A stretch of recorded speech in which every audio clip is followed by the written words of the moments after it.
Hello and welcome to Around the Best Town. I'm your host, John McCormac, your mayor. We're here today with Glenn Morgan, a very long-time township resident, except for a couple years in the middle of your life, who is the chairman of the Human Rights Commission. We're going to start by talking with that, but he's been very active in schools, very active in athletics, very active in the entire community, and he comes from a lineage of great parents and great family that have been involved in this town for a long time. So let me start with the situation a couple of years ago. Tense time, a tumultuous time in society, and we discovered the fact that we had this Human Rights Commission on the books but dormant for 15 to 20 years. It goes way back since it's been active. We discovered it, we decided, why don't we try to recreate it? We did a little homework, and we saw that Glenn's mother, Paula Morgan, was the last chair of the commission back in the 70s, early 80s, I guess. 60s. In the 60s, okay. So we said to Glenn, look, we want to start this commission. We want to do the right thing for our community. Would you consider being the chairman of the Human Rights Commission? Glenn said yes. Absolutely. The rest is history. You've been doing this now for a year and a half. Yes, I have. And I have enjoyed the challenge, and it certainly has been. And I have a great diversified group. Right. To work with, everyone from, you could say, doctors to people in the Marines, you name it. Teachers, educators. Yeah, exactly. So I have a good group of diversified people. So tell me about the commission and some of the things you've done. You have meetings and groups come to meetings and talk about everything. Well, yeah, with the Black History movement, that was really the, I guess, the kickoff, to what was taking place in this township. And we wanted to create an environment where people could come and talk and express their feelings on how they felt about the Black Lives Movement. And we made a lot of progress in that area. And we met with both the police department as well, met with various people in that department, Mr. Hubner as well. So we made progress there in trying to create an environment of inclusion, find out exactly what's entailed on what they're trying to do as well to improve the relationships that we have here with the constituents. Also the school district, you had some conversations. And the Board of Education, we've already had meetings with them as well. Matter of fact, we had a group of, for the Black History Month just today that I was involved with, and some of the Marines came back and gave a nice presentation on their commitment as African Americans and what they provided to this country. Point, which I just the Mumford Point. Really found out about talking to you and Kelly and Gary and Don not too long ago. I found out myself dealing with, having dealings with Gary as well. So I've been getting educated too, as well. So it really only comes down to education. You know what I mean? And that's what and we're trying to do that, with the people of this township. So I welcome them to come to our meetings, and any issues or concerns that they have, bring to our attention, And one of your tasks, I suppose, I know, is advise us. Yes. Let us know what we should be doing as a mayor and council, as a local government, as a school district, as a superintendent and board of education members. What are we missing? Yes, and that was the purpose of the first set of recommendations that we made to you in reference to the police department.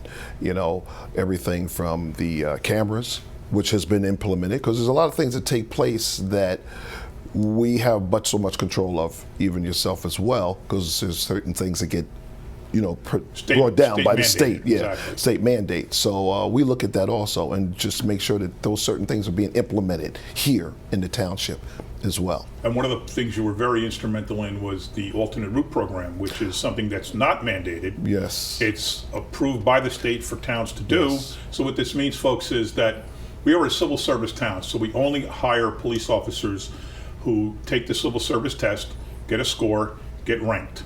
Veterans have a preference because of their status and the fact that they served overseas in combat, not just somebody who's stateside. They had to be in a combat zone and be in danger, and they get a preference, and then the civilians are ranked. And the program said that you can hire minority candidates who have not gone through civil service for whatever reason, and they get to the academy, they come out certified as police officers. We can hire them directly. And we haven't been able to get much diversity in our police force through civil service. We're overrepresented, well represented, I would say, by the white community. Hispanics are about even percentage of cops to percentage of population. blacks far less, and yes, Asians definitely far even less. Right. So this has enabled us to do that, and we hired James McPherson, who's the coolest guy in the world. He started driving a Zamboni and working in the cafe at the community center, and now he's a police officer. But your help as the commission was invaluable for us to get that done. So that was definitely one of our recommendations. I was really happy to see that it passed, through the council, and we can move forward with that. So we'll monitor the situation, see how that progress is taking place as far as the hiring with any of the minority officers as well. Right, we're looking at I think 3 or 4 others to try to. We said we were going to try to get 3. We got 1, so we'll try to get 2 more, and if we get more, we get more. Right. And what we said was we won't. Our goal has always been 220 of the number of police officers. Now we'll move to 221 because we hired this officer. If we hire 2 more in the alternate program, it'll go to 223. So nobody can ever say they didn't get a job because of the fact that we went alternate route. So it's what you have to do to balance everybody's interest. And you said that from the very beginning, that you were going to not let that decrease because of who we bring in through that alternative program. But the police force, like the whole workforce, should look like the community. And we're about 11% black. We're about 24 to 5% Hispanic. We're close to 28% Asian Indian. So, we should look like, officers should look like the people they are patrolling for and working for. I just found out today when I was over at Davenport Middle School that they're one of the most diversified junior highs. Oh, yeah, absolutely. In the country. Oh, country? Yes, this is what I was told. So, I mean, that's great news to hear, and it creates an atmosphere of kids wherein they can feel part of inclusion. Right. You know what I mean? And for the ones that go on to wherever, now they can be the ones that also can set the stage for the other kids that may have issues with that, or other kids that may be bullying them, or whatever the case may be. Through their mentoring and what they were exposed to, now they can pass that on. So that's a good thing. So tell me about the commission. When do you meet, and how can somebody get involved? They can just come to a meeting if they want. Yes, come to our meetings once a month. First you go Monday or second It's usually the second Monday, but there are a couple of days because of certain other conflicts. But the information is on the website, township website, all our dates. The next one is March 7th. Okay. And matter of fact, we will be having Officer Manzini there to talk about his the SAFE program. Yep. You know, so we're trying to get the word out to everyone. You know, parents, whatever, come. Learn and know what is available here in this township, because there are so many services that I feel that the township is not really aware of, you know, our constituents.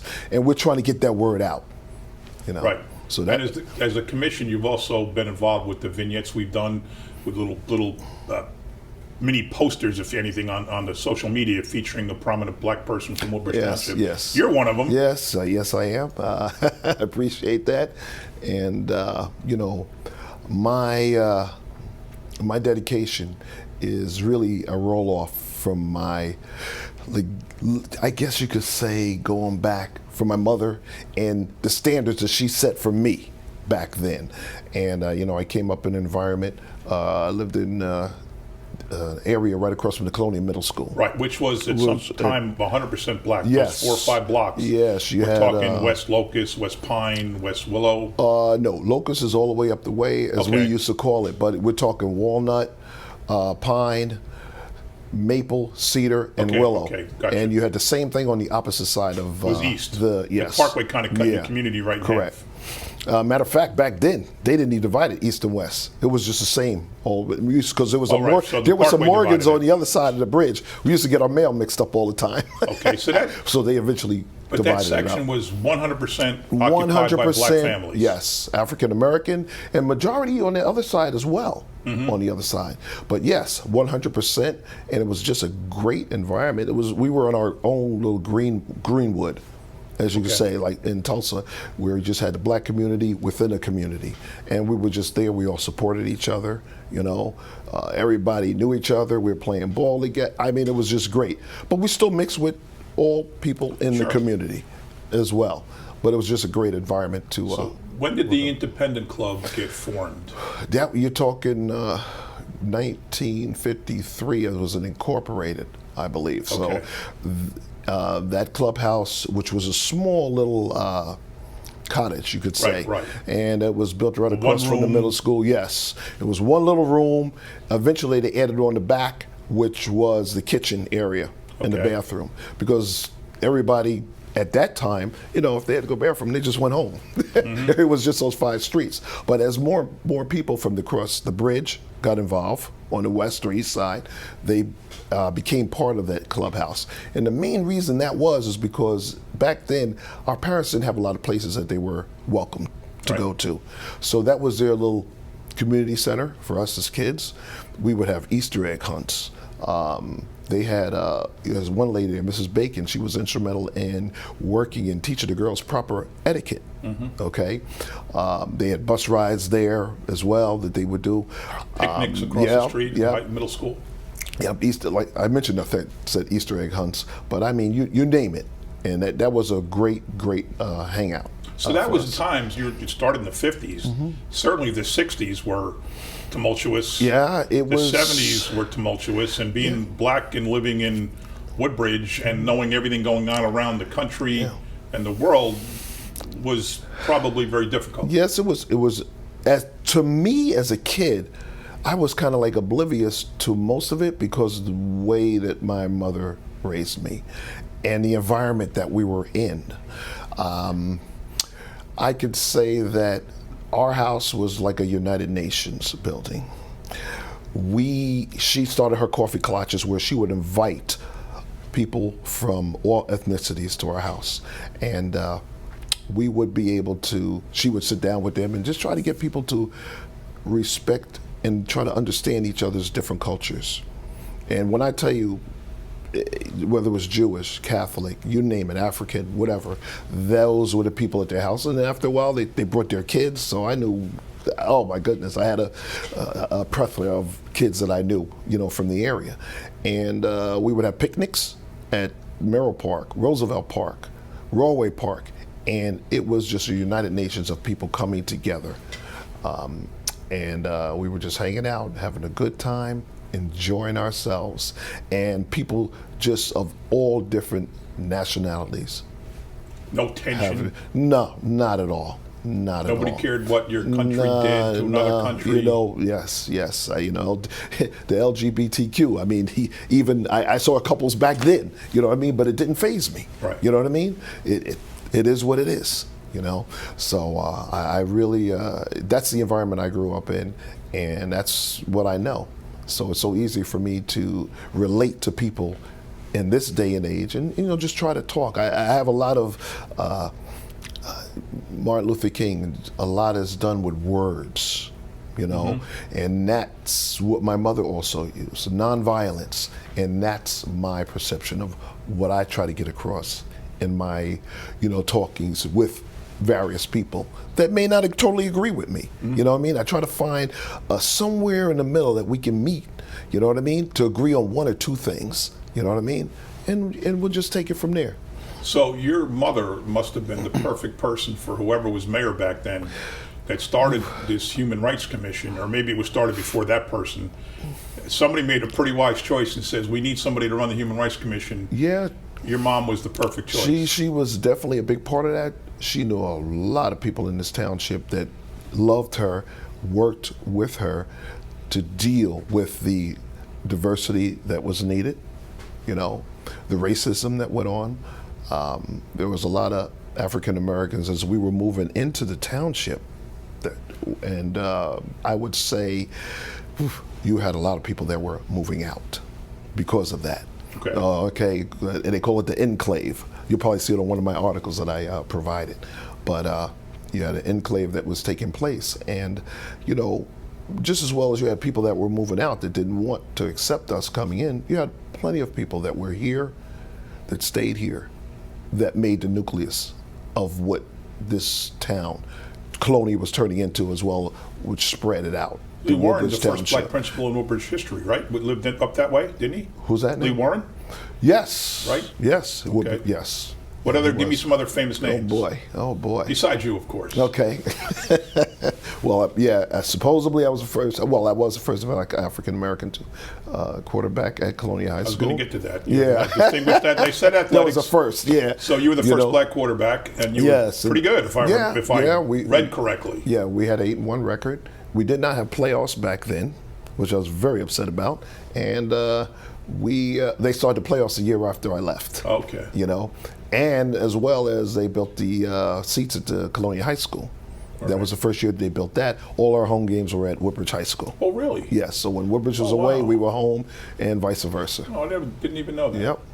What other sports did you play? I played baseball as well. Any good? I think so. I think so. What position? Center field. All right. And made sure no balls got by me. Because back then at Colonia High School, we had that hill that went down.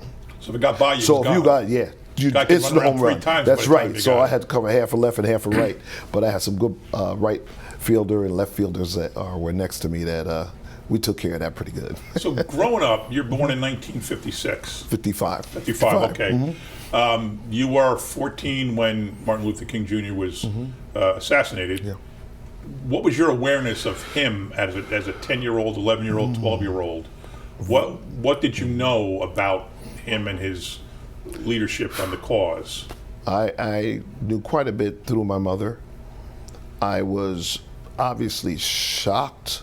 I guess the first shock I had, besides Martin being killed, was when Kennedy was killed. Right. And I can remember that vividly till this day. You were in 7 or 8. I can remember it clear as day. And when it just seemed like anybody that was for equality, diversity, including they were taking them out, and they did not want to see that come here to this country, and it's really sad to see, but we as a nation have to get by that, and create inclusion.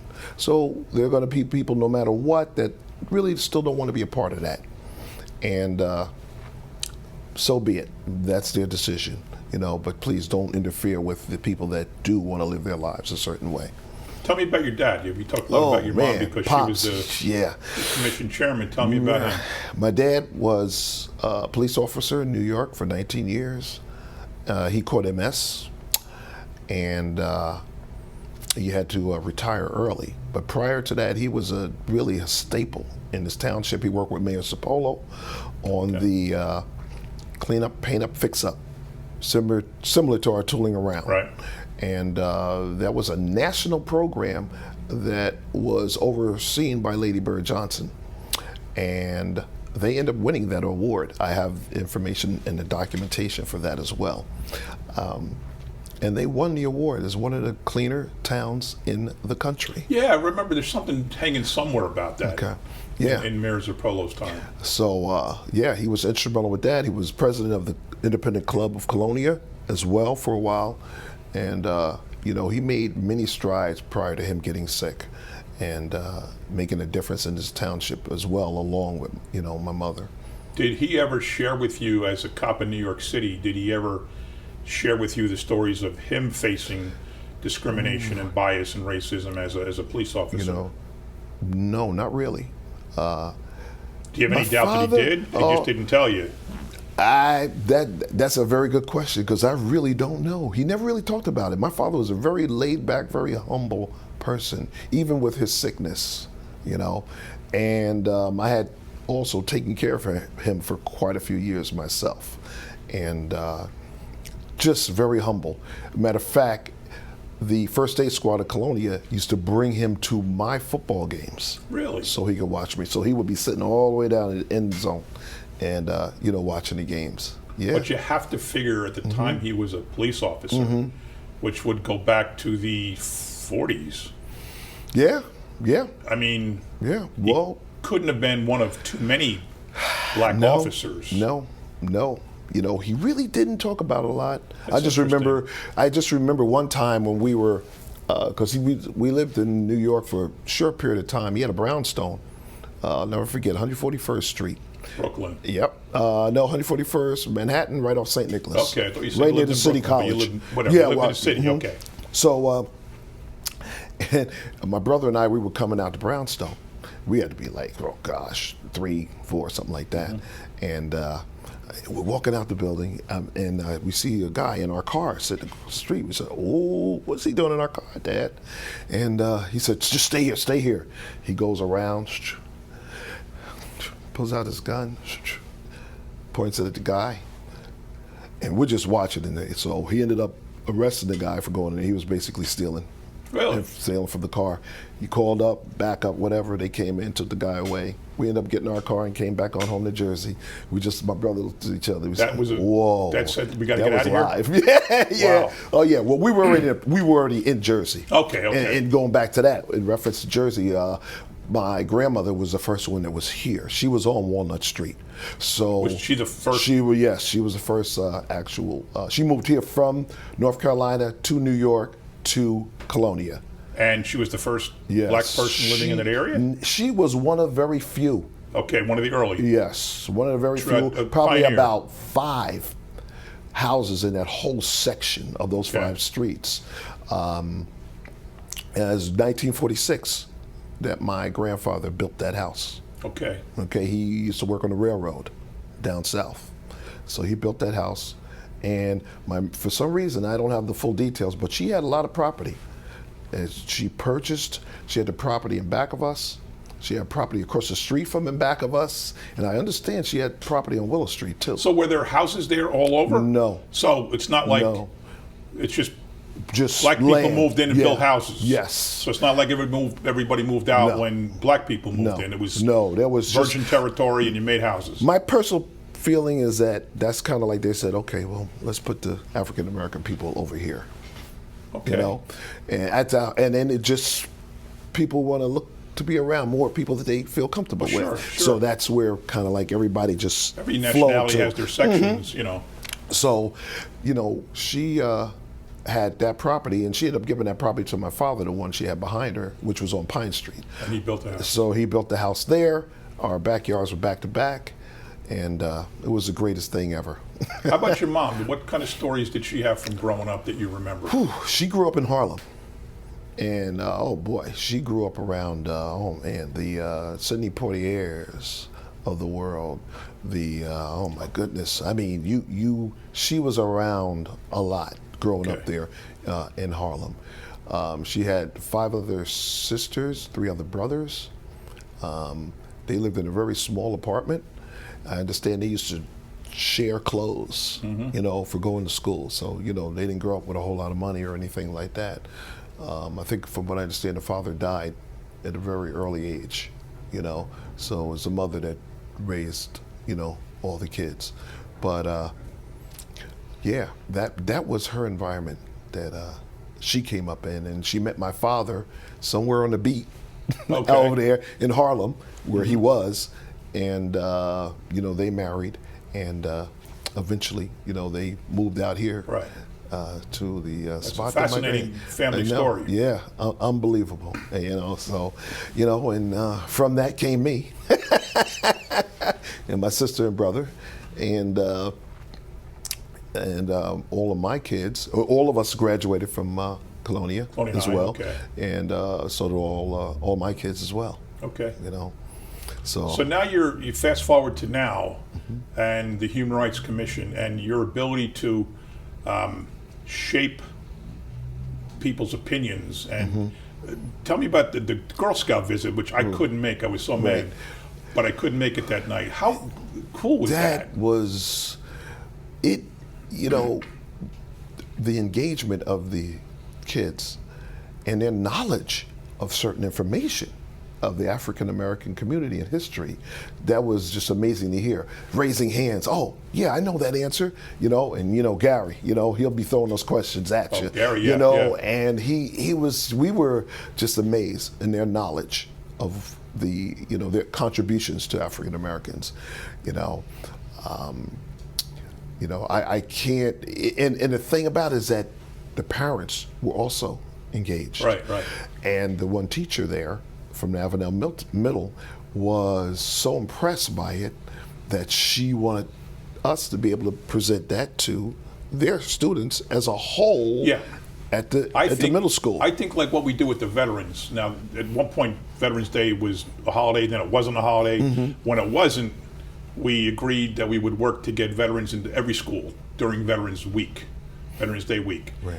I think we should do the same thing with Black History Month, and I think every school should have a visit from you, from Gary White, from Don Green, from Kelly Atkinson. Absolutely. You should be out there talking about the experiences with these kids, because they're absorbing everything, like you say. Yes, and you know, and like I pointed out, also, you know, every ethnicity, the Hispanic, Jewish community. I mean, we need to promote that in every facet, in every way, and I think that can make a difference on people's opinions. You know, well, that's why the Human Rights Commission isn't the Black Rights Commission. Right. It's the Human Rights Commission, and you're absolutely right. Exactly. You know what I mean? So we're there for everyone. It's just that this month we have a little agenda. Sure. A little agenda that we're dealing with. So, but no, I've talked to Elizabeth in reference to the Hispanic as well. And, you know, even the Asian committee, you got the Vero. Yep. You know, I'm going to be talking to him. So, you know, we're a diverse council, we're a diverse board of ed. Exactly. So by design, we tried. We want to get everybody involved. Right. You know what I mean? So it's going to be a process, and, you know, we'll deal with that little by little. And how cool was last night just being there to listen to and see all the kids coming up? It was Martin Luther King essay contest winners, one from each school, and the young lady from Rush Street School was the overall selection. Right. Didn't you get goosebumps listening to her talk? First of all, just seeing those kids there, it's why it got me all emotional, because I think about that, I think about my mother, and that concept that we had right there is what my household was. Okay? All of the kids there together, and we're all playing with each other, and having fun. Exactly. You know, and like I had said to the parents, it starts with you at home. Okay? That's where it starts. It's so important. And to hear that girl talk about her mother so much, you know what I mean? That's, I can't speak on it enough. So it's all of that stuff that gets to me, you know, and reflects back on my mother. You know, and my father as well, is what he did. But, you know, obviously my mother was more into, you know, dealing with the human rights of the situation, you know. And every kid who we asked the question of, you know, because we didn't have everybody speak and read their essays. Right. We'd still be there. But, you know, ask an occasional kid, what do you think about the essay? What prompted you to do the research? What was your theme? And they're 4th and 5th graders. And they talk like they're high school kids with the maturity level and, you know, the way they answered the questions. It was wonderful. Yeah, no, I couldn't speak on it highly enough. I was glad to be there. I look forward to more forums like that and doing things even on a larger scale for next year for Black History Month and all of, you know, all the cultures that we can get involved with, you know, and you're going to have no choice. Yeah. You're going to be involved in it. You're doing a great job with the Human Rights Commission. You're a great spokesperson, and we love you having you around town, and we're so glad you're leading this group. So, folks, I've been with Glenn Morgan from the Human Rights Commission, the chairman. Like as I said at the early outset of this program, his mom and dad have a long history of inclusion, diversity, and equity in Woodbridge Township. Before those are words people really spend a lot of time talking about. And he's a chip off the old block. He's a terrific leader. And we're so proud of his leadership of the Human Rights Commission, that of Gary and Pat and John and everybody else. Folks, thank you for watching. You've been watching Around the Best Town with Glenn Morgan. Thank you.